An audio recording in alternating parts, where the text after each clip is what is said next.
बार बार संविधान के सामने अपना माथा टेक कर उन्होंने संविधान की शपथ खाने का काम किया और ये आज से नहीं कर रहे हैं, वो पिछले 2500 साल से कर, जब से वो गुजरात के मुख्यमंत्री थे उन्हीं के नेतृत्व में ये सरकार चल रही है। आज तक ऐसा कोई एक उल्लंघन मुझे बता दीजिए ना जो संविधान का हुआ हो, जिसकी वजह से ये लोग इस तरीके का भ्रम फैलाने का कार्य करते हैं। हकीकत है विपक्ष के पास कोई मुद्दा नहीं है, लोगों को सिर्फ डरा कर ही ये उनका मत हासिल करते हैं और यही प्रयास इस बार चुनाव में भी इन लोगों ने किया।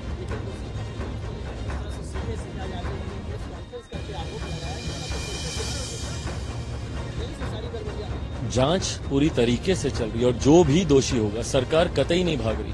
हम लोग के पास छुपाने के लिए कुछ नहीं है, हम लोग खुद चिंतित हैं। मेरे प्रधानमंत्री ने सबसे पहले संभवतः ये बातें इस तरीके से सामने भी नहीं आई थी, तब से उनकी चिंता है। सारे स्टेक होल्डर्स से बात चल रही है, भले वो पेपर लीक का मामला हो या फिर जिस तरीके से ग्रेस मार्क्स देकर कई छात्रों की चिंताएं बढ़ी हैं, इन तमाम विषयों को ध्यान में रखा जा रहा है। जांच एजेंसी भी अपने स्तर पर इन्वेस्टिगेशन कर रही है। जो भी दोषी होगा, भविष्य में ऐसी घटना ना घटे, इस बात को सरकार सुनिश्चित करे कि आपके क्षेत्र की जनता ने आपको विकास के कार्यों के लिए चुना है कि यहाँ पर आकर इस तरीके की विवादित राजनीति करने के लिए। भाई जिस तरीके से ऐसे प्रतीकों को गलत दृष्टि में इतने दशकों से दिखाने का प्रयास किया गया, आज जब हमारे प्रधानमंत्री जी के द्वारा उन्हें उचित सम्मान दिया जाता है, क्यों इन सारी चीजों से ऐतराज होता है?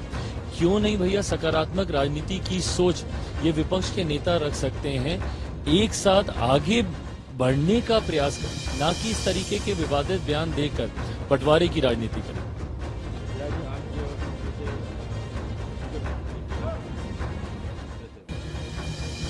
ये पहली बात तो खैर स्पीकर किसी पक्ष का या किसी दल के नहीं होते, वो पूरे सदन के होते हैं। सत्ता पक्ष हो विपक्ष हो सबके होते हैं। ऐसे में सर्वसहमति से इनका चुनाव होना चाहिए, ऐसी एक परंपरा रही है। आजादी के बाद से अक्सर हम लोगों ने देखा है कि इसी परंपरा का सत्ता पक्ष विपक्ष निर्वहन करते हुए सर्वसहमति से स्पीकर को चुना जाता है। बट बहरहाल विपक्ष की जिद की वजह से एक ऐसी परिस्थिति सामने आई और विपक्ष पूरी तरीके से जानता है कि ना उनके पास संख्या है, ना उनके पास वो आंकड़े हैं जिससे वो अपने प्रत्याशियों को जिता पाए। बट बहरहाल जहां एक तरफ आदरणीय ओम बिरला जी की जीत सुनिश्चित है, हम लोग इस बात को भी मानते हैं कि उनकी तरफ के भी कई लोग ऐसे हैं जो हम लोग के पक्ष में मतदान करेंगे, जो कि इस सोच के खिलाफ है। यहाँ पे इन लोगों ने स्पीकर के पद तक को चुनाव के क्षेत्र में लेके जाने की सोच रखी। इंडिया ब्लॉक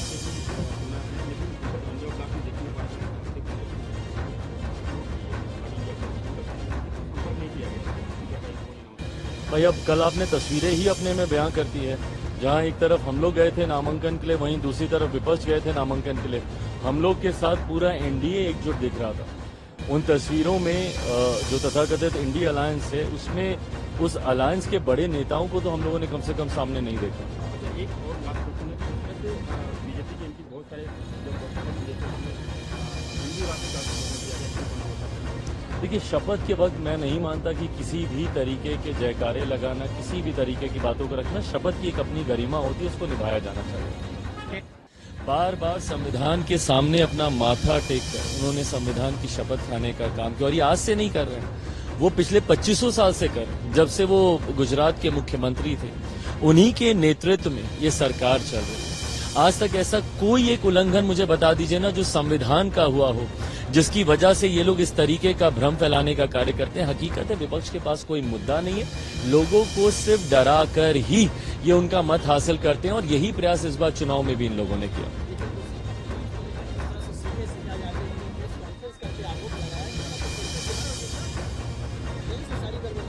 जांच पूरी तरीके से चल रही है और जो भी दोषी होगा, सरकार कतई नहीं भाग रही। हम लोग के पास छुपाने के लिए कुछ नहीं है, हम लोग खुद चिंतित हैं। मेरे प्रधानमंत्री ने सबसे पहले संभवतः ये बातें इस तरीके से सामने भी नहीं आई थी, तब से उनकी चिंता है। सारे स्टेक होल्डर्स से बात चल रही है, भले वो पेपर लीक का मामला हो या फिर जिस तरीके से ग्रेस मार्क्स देकर कई छात्रों की चिंताएं बढ़ी हैं, इन तमाम विषयों को ध्यान में रखा जा रहा है। जांच एजेंसी भी अपने स्तर पर इन्वेस्टिगेशन कर रही है। जो भी दोषी होगा, भविष्य में ऐसी घटना ना घटे, इस बात को सरकार सुनिश्चित करे कि आपके क्षेत्र की जनता ने आपको विकास के कार्यों के लिए चुना है कि यहाँ पर आकर इस तरीके की विवादित राजनीति करने के लिए। भाई जिस तरीके से ऐसे प्रतीकों को गलत दृष्टि में इतने दशकों से दिखाने का प्रयास किया गया। आज जब हमारे प्रधानमंत्री जी के द्वारा उन्हें उचित सम्मान दिया जाता है, क्यों इन सारी चीजों से ऐतराज होता है? क्यों नहीं भैया सकारात्मक राजनीति की सोच ये विपक्ष के नेता रख सकते हैं, एक साथ आगे बढ़ने का प्रयास करें, ना कि इस तरीके के विवादित बयान देकर बंटवारे की राजनीति करें।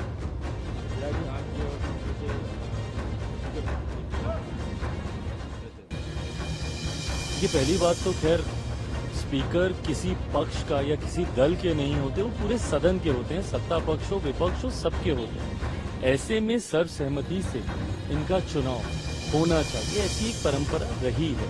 आजादी के बाद से अक्सर हम लोगों ने देखा है कि इसी परंपरा का सत्ता पक्ष विपक्ष निर्वहन करते हुए सर्वसहमति से स्पीकर को चुना जाता है। बट बहरहाल विपक्ष की जिद की वजह से एक ऐसी परिस्थिति सामने आई और विपक्ष पूरी तरीके से जानता है कि ना उनके पास संख्या है, ना उनके पास वो आंकड़े हैं जिससे वो अपने प्रत्याशियों को जिता पाए। बट बहरहाल जहां एक तरफ आदरणीय ओम बिरला जी की जीत सुनिश्चित है, हम लोग इस बात को भी मानते हैं कि उनकी तरफ के भी कई लोग ऐसे हैं जो हम लोग के पक्ष में मतदान करेंगे, जो कि इस सोच के खिलाफ है। यहाँ पे इन लोगों ने स्पीकर के पद तक को चुनाव के क्षेत्र में लेके जाने की सोच है। इंडिया ब्लॉक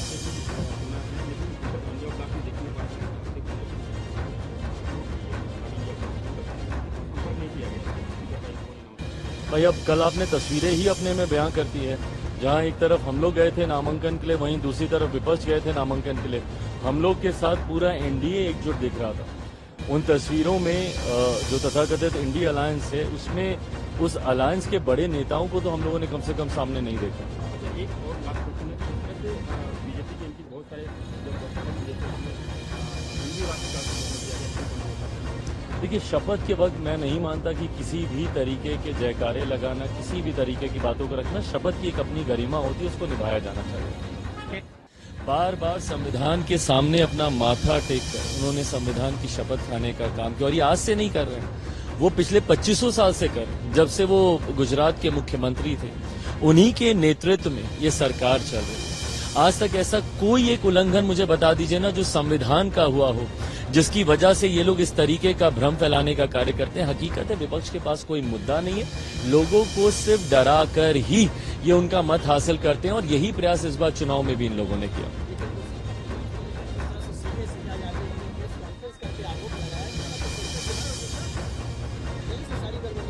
जांच पूरी तरीके से चल रही है और जो भी दोषी होगा, सरकार कतई नहीं भाग रही। हम लोग के पास छुपाने के लिए कुछ नहीं है, हम लोग खुद चिंतित हैं। मेरे प्रधानमंत्री ने सबसे पहले संभवतः ये बातें इस तरीके से सामने भी नहीं आई थी, तब से उनकी चिंता है। सारे स्टेक होल्डर्स से बात चल रही है, भले वो पेपर लीक का मामला हो या फिर जिस तरीके से ग्रेस मार्क्स देकर कई छात्रों की चिंताएं बढ़ी हैं, इन तमाम विषयों को ध्यान में रखा जा रहा है। जांच एजेंसी भी अपने स्तर पर इन्वेस्टिगेशन कर रही है। जो भी दोषी होगा, भविष्य में ऐसी घटना ना घटे, इस बात को सरकार सुनिश्चित करे कि आपके क्षेत्र की जनता ने आपको विकास के कार्यों के लिए चुना है कि यहाँ पर आकर इस तरीके की विवादित राजनीति करने के लिए। भाई जिस तरीके से ऐसे प्रतीकों को गलत दृष्टि में इतने दशकों से दिखाने का प्रयास किया गया, आज जब हमारे प्रधानमंत्री जी के द्वारा उन्हें उचित सम्मान दिया जाता है, क्यों इन सारी चीजों से ऐतराज होता है? क्यों नहीं भैया सकारात्मक राजनीति की सोच ये विपक्ष के नेता रख सकते हैं, एक साथ आगे बढ़ने का प्रयास करें, ना कि इस तरीके के विवादित बयान देकर बंटवारे की राजनीति करें।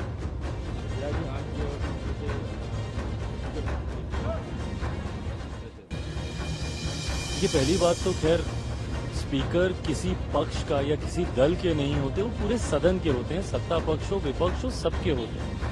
ऐसे में सर्वसहमति से इनका चुनाव होना चाहिए, ऐसी एक परंपरा रही है। आजादी के बाद से अक्सर हम लोगों ने देखा है कि इसी परंपरा का सत्ता पक्ष विपक्ष निर्वहन करते हुए सर्वसहमति से स्पीकर को चुना जाता है। बट बहरहाल विपक्ष की जिद की वजह से एक ऐसी परिस्थिति सामने आई और विपक्ष पूरी तरीके से जानता है कि ना उनके पास संख्या है, ना उनके पास वो आंकड़े हैं जिससे वो अपने प्रत्याशियों को जिता पाए। बट बहरहाल जहां एक तरफ आदरणीय ओम बिरला जी की जीत सुनिश्चित है, हम लोग इस बात को भी मानते हैं कि उनकी तरफ के भी कई लोग ऐसे हैं जो हम लोग के पक्ष में मतदान करेंगे, जो कि इस सोच के खिलाफ है। यहाँ पे इन लोगों ने स्पीकर के पद तक को चुनाव के क्षेत्र में लेके जाने की सोच है। इंडिया ब्लॉक की तरफ से भी सुना है, लेकिन इंडिया ब्लॉक में देखने के बाद